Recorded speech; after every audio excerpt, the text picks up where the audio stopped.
Each system has a boundary. Our skin is the boundary of our biological body. But we have also psychological boundaries.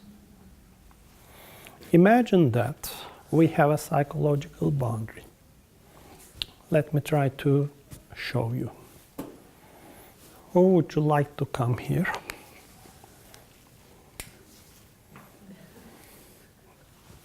Don't worry.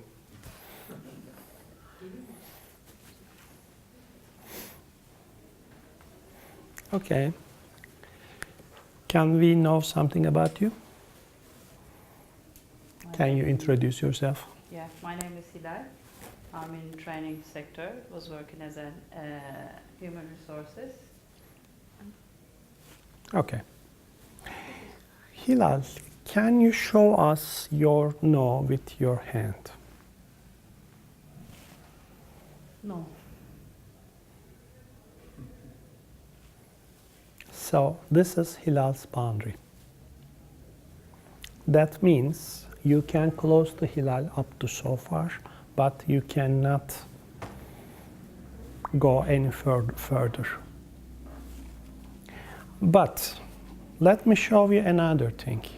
In each identity, this boundary changes. Can you show us your boundary in business?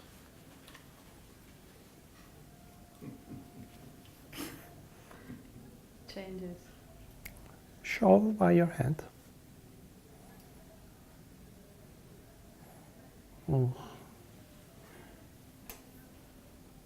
Okay. Can you show us your no or your boundary as a friend? Can you show us your boundary as a mother?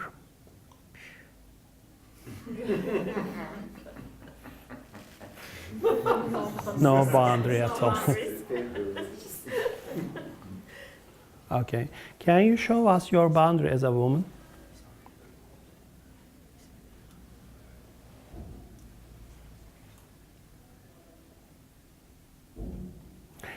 Okay. Thank you. Just stay there. So each identity has a different boundary. If something comes and hits to your boundary, you feel restless. Okay? But if something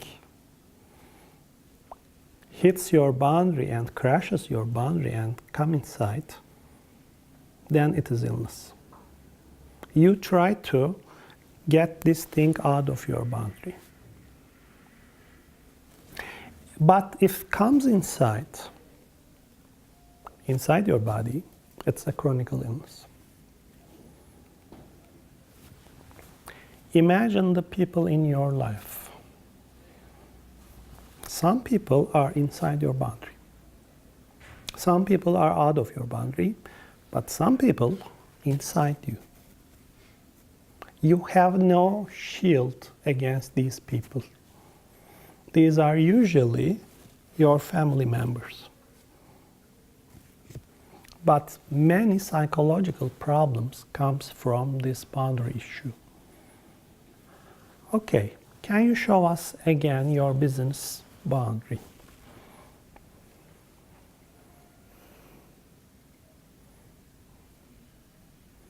Mm-hmm.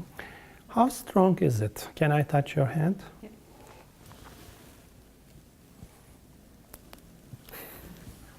Not so strong. So that means if I insist on her, she may step back. I can go out if you like. Okay? Thank you, Hilal.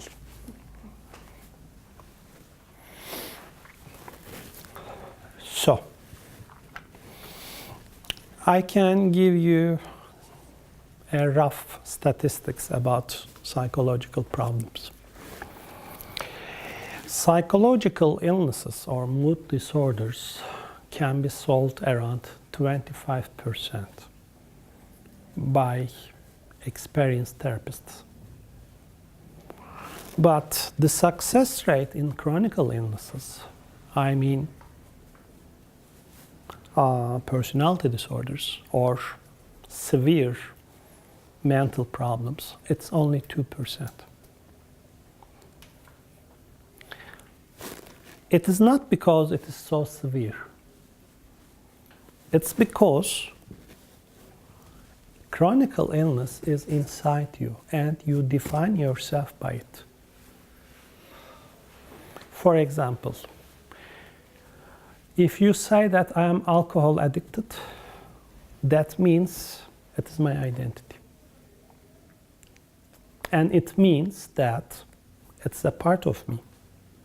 And if I define something as a part of me, I protect that part.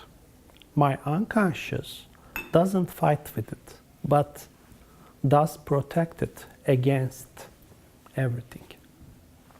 It's also true for cancer cells. Your body, your immune system fight the cancer cells. But after a certain period of time, it doesn't fight against the cancer cells because they accept it as a natural part of your body. So, chronic illness is another category. It's a part of you.